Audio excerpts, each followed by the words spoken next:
Buenos dias. It's a wonderful honor to be part of the Chilean Insurance Association's annual conference. Thank you to the association's esteemed president, Alejandro Alcereca, for inviting me to join you, and to Jorge Claude for making this event such a wonderful success. I want to take a few minutes today to reflect on two ideas. First, the unique role of insurance in our global society, and how that role is evolving in the 21st century. Second, the opportunities the insurance sector has to meet societal needs. I'll share my perspective as CEO of ACLI in the United States and what I've observed by our counterparts around the globe. Life insurers exist to provide relief when times are tough. Our policies often stay with families for decades. They count on us to plan for tomorrow so they can live with greater certainty today. Our promise to them is we will be there no matter what, and we are. When the pandemic hit, life insurers were there. The pandemic hit many industries hard: airlines, retail, restaurants. But we were there, the industry that was writing checks and paying out to families. We were there when the worst came, and the U.S. benefits paid in 2020 were the highest in history. The industry paid $90 billion in life insurance benefits. It was the largest increase in claims since the flu of 1918. We are an essential partner. We are there for the long term. We solve problems government cannot. And of course, our industry provides more than death benefits. Families around the world count on life insurer products for protection, long-term savings, and a guarantee of lifetime income when it's time to retire. Given today's economic uncertainties, the financial and retirement security these products provide has never been more important. Changing demographics, longer lifespans, and modern work arrangements mean consumers need new and innovative products to provide long-term financial protection. Government and industry must work together to address these needs creatively through government policies that allow businesses and insurers specifically to increase intergenerational wealth. Chile's private pension industry has been hugely successful. It has provided retirement security for the past 40 years. It has also helped build the region's deepest and most important capital market, fueling the economy and the middle class. The U.S., like Chile, was a leader in developing and promoting defined contribution pension plans.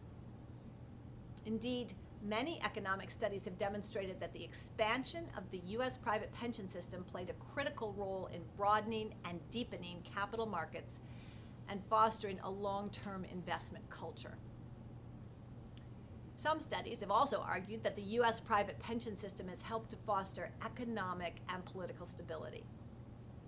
Today, American workers enjoy the security of owning their retirement savings, bringing with it stability and a culture of savings that has blossomed in 40 years into a self-sustaining engine of capital formation.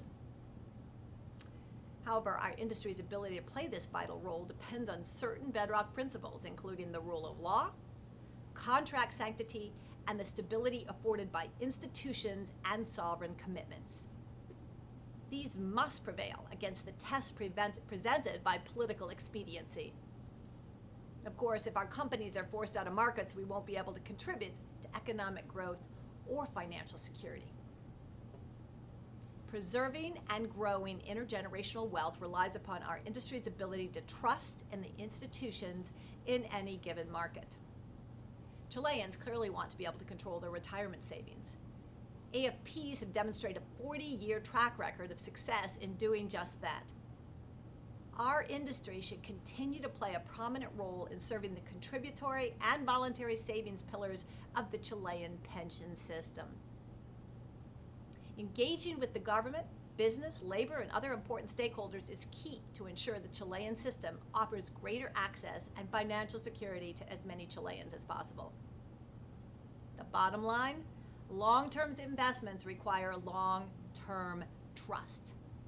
That's something that is true in policy dialogues, and it's also true in consumer expectations of corporations. In the 21st century, the role of corporations is changing. For insurers, paying claims is not enough. Now corporations and business sectors are expected to demonstrate how they are helping to solve societal challenges. Today, consumer trust is built around this commitment and engagement. Luckily for the insurance industry, we are problem solvers, and we hold solutions to some of the big challenges facing countries around the globe, like pensions and retirement and financial inclusion. The leadership opportunity for businesses is to advance solutions at a time when needs are most acute.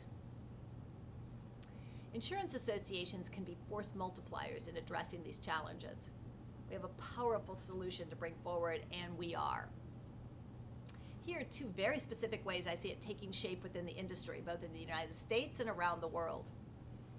First, we are enthusiastically and diligently fighting for financial inclusion. In the U.S., we are advocating for the next iteration of retirement security legislation that will improve sustainable financial inclusion for millions of Americans. It will remove barriers to saving for low-income earners, part-time workers, student loan borrowers, military spouses, and people close to retirement who haven't saved enough. The Global Federation of Insurance Associations has been active in supporting global industry and government programs on access to insurance and financial inclusion. The effort is currently led by the Latin American Industry Association, FIDES, headed by Francisco Astalara. CIIA strongly supported the 2021 Italian G20 Special Program in Women's Empowerment by producing a first-ever survey of national and regional association efforts. CIIA shared the survey with international development organizations, G20 finance ministers, central bank governors. My colleague from Spain, Pilar, was very active in this effort, along with Francisco and colleagues around the world.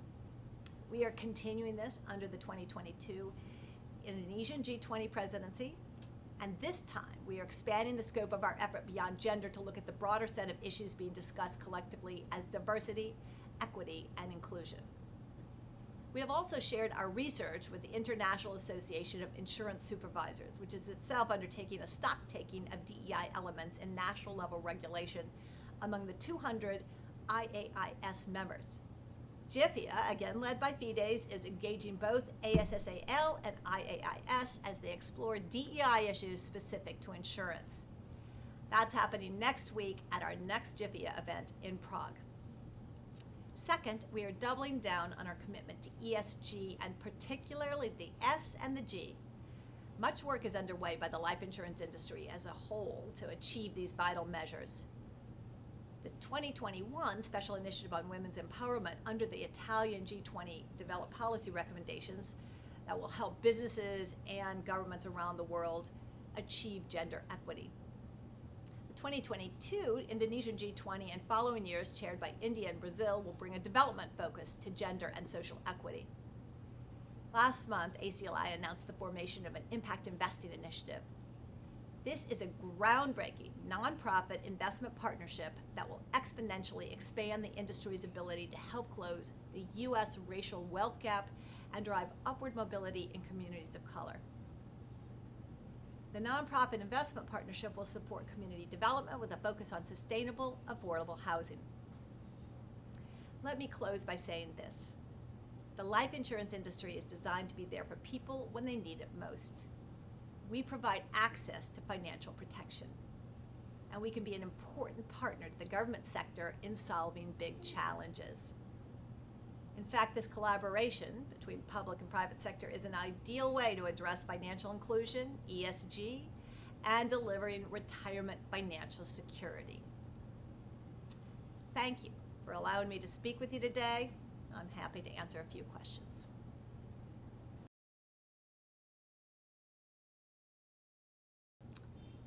On environmental, the U.S. industry has been committed to working with regulators, policymakers, and other stakeholders.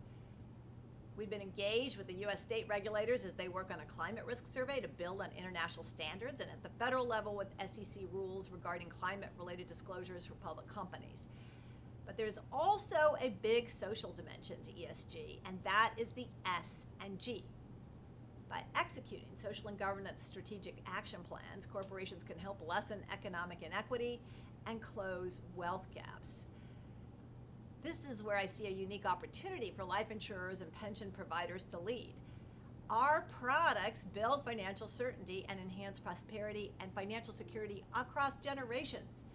Our investments in underserved communities increase the promise of upward mobility for their residents. Our commitment to financial inclusion provides opportunities for more people to access and afford ways to protect their family's financial future, no matter their race, gender, or economic status.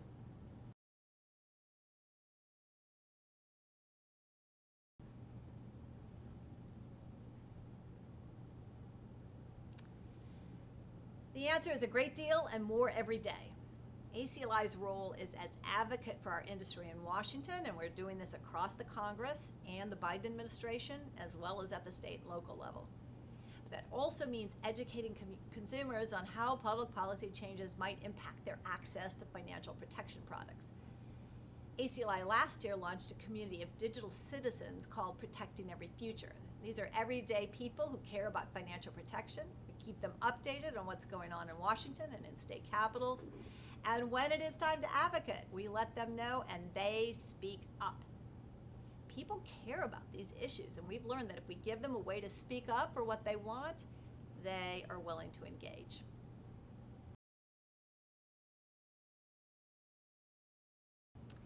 Educating both the public and policymakers about the significant role played by private funded pensions in building and sustaining capital markets is just so important to preserving sound pension policy. We also have to educate the public and lawmakers about the critical role the capital markets play and what it means for citizens. In Chile, that market has created affordable home finance, paid for infrastructure, and effectively subsidized growth for 2 generations, all while still delivering 8% real returns to workers at retirement. Wow. I mentioned earlier that ACLI has launched an initiative to increase investment in affordable housing for families that need it most. In Chile, we are encouraged by Finance Minister Marcel's recent discussion of a reform plan that would strengthen a multi-pillar system, expand the universal guaranteed pension, add a contributory stream from employers, and above all, preserve the private funded system to safeguard workers' savings.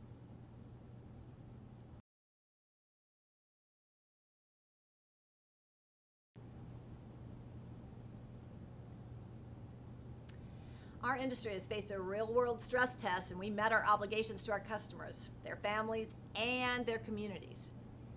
We've also been able to expand the scope of private income replacement for some of those with private coverage impacted by COVID to supplement government economic stimulus.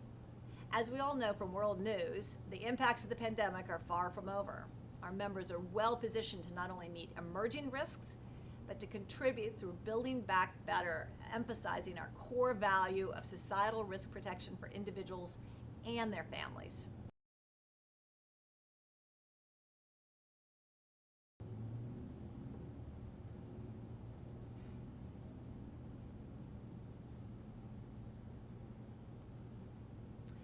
Since the pandemic, public and consumer awareness about life insurance has increased, no question about it. U.S. sales of traditional life protection products have gone up over the last 2 years, like in most of the G20 and OECD. Our industry has continued to innovate and improve mortality coverage, but our population continues to age. And Americans, especially senior citizens, continue to focus on the importance of retirement products and sustainable retirement security.